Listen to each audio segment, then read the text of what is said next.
लक्षदीप हे उजळले घरी, दारी शोभली सडा रांगोळी, फुलवाती अंगणात सोन सकाळी.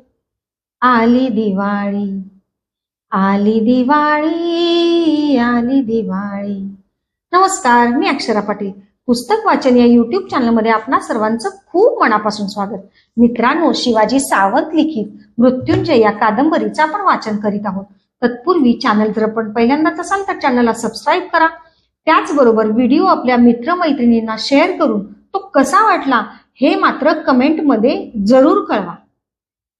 दुर्योधन 12 मी त्या कलकलाटातून कसा तरी बाहेर पडलो.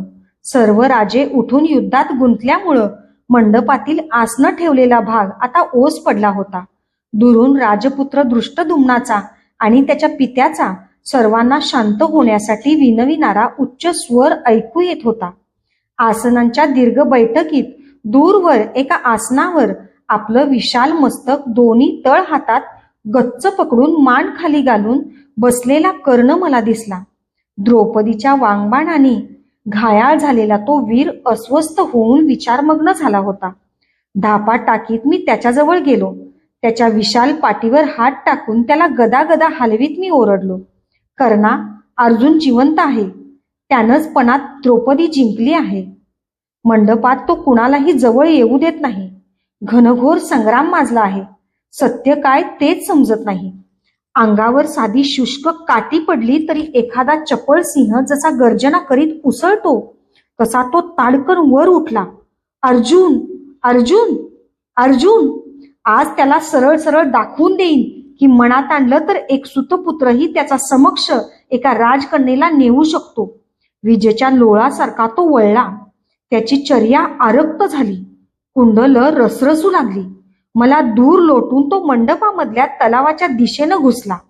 जवळ उभ्या असलेल्या भोजराजाच्या हातातून त्यानं त्याचं धनुष्य हिसकावून घेतलं. अर्जुनाजवळ जाताच तो सर्वांना उद्देशून ओरडला, दूर व्हा! त्याच्या शब्दात इतकी धार होती की क्षणभर वीज कडाडल्याचा भास झाला. सर्वांनी हात आवरले.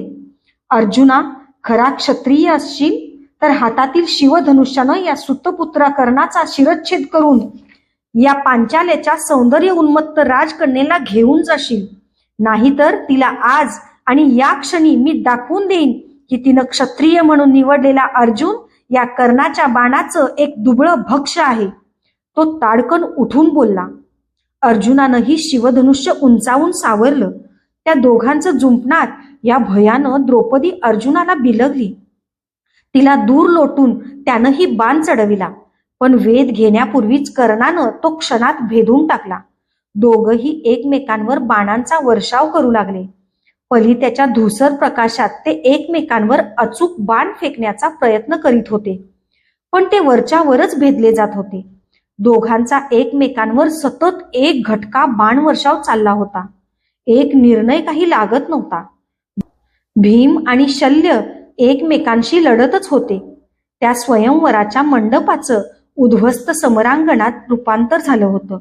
मध्यभागातील पाण्याचा तलाव बाणांनी खचाखच भरून घेतला. पाणी काठ फोडून मंडप भैर सैरवैर धावू लागलं. छताची अवस्था विदीर्ण झाली. द्रौपदीनं अर्जुनाच्या गळ्यात घातलेली वरमाला कर्णाच्या बाणांनी तुटून पायदळी पडली होती. युद्धाचा निकाल लागत नव्हता. दोघेही इरेला पेटले होते. बाणांच्या टक्करणाऱ्या ठिणग्या डोळे दिपवू लागल्या. शेवटी कुणालाच काही समजायच्या आतच युद्ध थांबलं. सर्वांनी दोघांकडं आश्चर्यानं पाहिलं. मध्ये पडलेल्या बाणांच्या ढिगावर हात उंचावून दोघांमध्ये श्रीकृष्ण उभा होता. इतकं मोठं दोघांचं घनघोर युद्ध झालं होतं तरी तो आपला शांत आणि धीम्या स्वरात हसत हसतच म्हणाला, कर्ण, अर्जुन, थांबा. तुमच्या युद्धासाठी लागणारे बाण तयार करण्या इतपत अवसर तरी या पांचालांना द्या. अरे, आता शस्त्रागारातले बाण संपले आहेत आणि युद्धशास्त्राच्या संकेताप्रमाणे एकदा वापरलेले बाण कोणताही योद्धा परत वापरू शकत नाही. तो परत एकदा हसला आणि पितांबरावरील निळं उत्तरीय सावरीत एकदम पांचालांच्या राजवास्तूत निघून गेला. कर्ण अर्जुनाने चमकून आपापल्या भात्यात हात घातला. त्यांच्या हाताला एकही बाण लागला नाही. निरुपायानं अर्जुनानं हातातील शिवधनुष्य खाली फेकलं. त्या धनुष्याखाली द्रौपदीची वरमाला सापडली. तिच्यातील धवल कमल पुष्प पुष्करून आणि रापून गेली होती. कर्णही मागं परतला. मी त्याच्या घामानं चिंबलेल्या खांद्यावर हात ठेवला. माझा तळहात त्याच्या शरीर स्पर्शानं नुसता पोळून निघत होता, पण मला त्याची पर्वा नव्हती. अर्जुनाला तोंड देणारा एकतरी वीर आपल्याजवळ आहे ही जाणीवच मला आनंद देत होती, धैर्य देत होती. मी त्याला म्हणालो, कर्णा, आता एक क्षणभरी आपण या नगरात थांबायचं नाही. जो तुझा अपमान तोच दुर्योधनाचा अपमान. अंगराज, या घनघोर युद्धात एक घटना अत्यंत अप्रिय घडली आहे. तुझ्या सहाय्याला धावलेला तुझा पुत्र अश्वत्थामा काहीतरी सांगता सांगता अडखळला. त्याची मान खाली होती, पापण्या पाणावल्या होत्या. कुठं आहे सुदामन? अश्वत्थामन, तू गप्प का? त्यानं मानेला झटके देत अश्वत्थाम्याचे खांदे गदागदा हलवीत त्याला विचारलं. त्याच्या कुरल सोनेरी केसात दाटलेले घामाचे थेंब उडून अश्वत्थाम्यानं मस्तकावर बांधलेल्या वस्त्रावर पडले. कर्णाचे नेत्र अंगारासारखे प्रदीप्त झाले होते.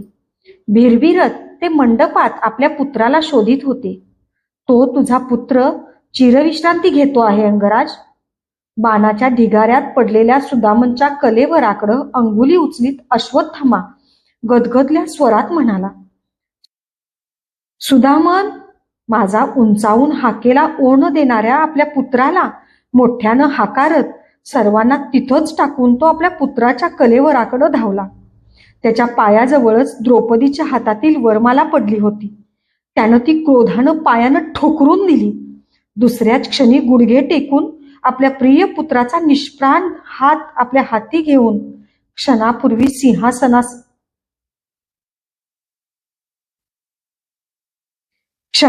सिंहासारखा गरजत युद्ध करणारा राधेय पुत्र शोकानं स्फुंदू लागला. खांद्यावर हात ठेवून त्याला अश्वत्थाम्यानं कसंबसं मंडपाबाहेर नेलं. सर्वस्वी भिन्न अशा 3 भावनांचे तडाखे त्याच्या मनावर एकाच वेळी आदळले होते.